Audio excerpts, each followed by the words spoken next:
Let's talk about a show called Batman. Have you heard of it? Yes, I think I've heard of it.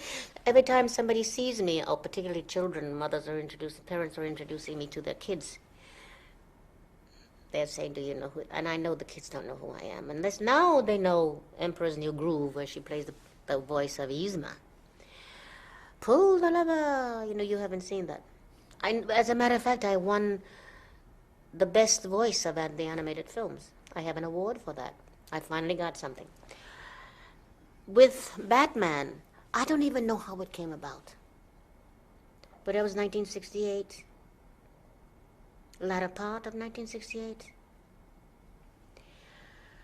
I was having a bit of a problem at that time because of what President Johnson and I had with my stand against the Vietnamese War. So I wasn't being asked as prevalently as I had been before, working-wise. So I was very much in need of financial help. And here again, I wouldn't ask anybody for help. I said something wonderful is always going to happen. And knock on wood, something wonderful always happens. And I still tell my daughter that. Don't worry too hard. Something wonderful will happen. I don't know how this happened, but I was being refused work all over the United States because of my stand against Vietnam. Then somebody said, we want you for Catwoman. I didn't know where the call came from because I was not with an agent. As a matter of fact, the agents were saying, no, we don't know anything about her contracts. I must have been with somebody because I had a contract for the Ambassador Hotel where Bobby was shot, and all of a sudden my contracts disappeared from there. Bobby Kennedy. Bobby Kennedy was shot. No contracts. And it's not that they didn't want me as an artist, but they didn't want the CIA or the FBI on their doorsteps. So I was out of work across the United States. So then this call came through, and I didn't think about it. I had a baby to take care of, and wherever the work came from is where I went. And that was one of the luckiest things that ever happened to me as far as my career is concerned, because everybody's still talking about my interpretation of Catwoman. And I didn't even think about the interpretation. And sometimes when people ask me, interviewers for instance, how did you go about research for playing the Catwoman? I said, I'd have to think about it. I am Catwoman. Therefore, I played it as a cat, without trying to be a cat. As long as the performance is a true performance, honest performance. And two, I had a lot of cats around me all the time. I always had cats.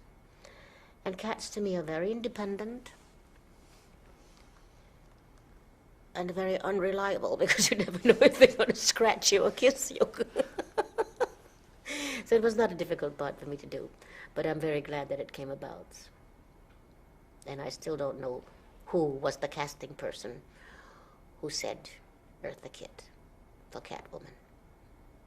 Was it as fun to do the show as it did, as it looks?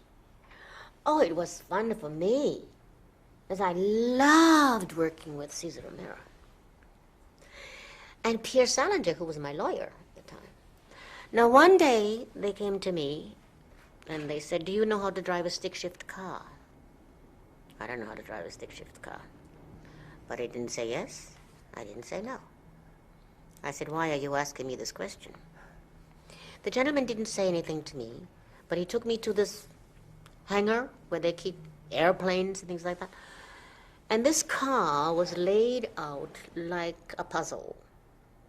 And we both laid down in the car, and then you put your foot on the ignition and the car comes together with a steering wheel in the shape of a wishbone.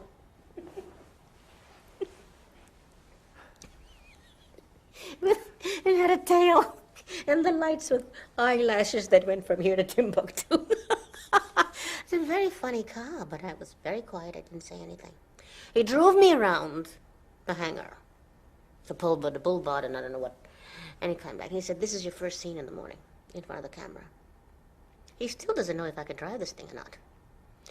I went home, I called up my mother-in-law's sister, told her to meet me at 2 o'clock in the morning, and I called up Volkswagen people to rent a Volkswagen at 2 o'clock in the morning. Now they think this woman is absolutely out of her mind.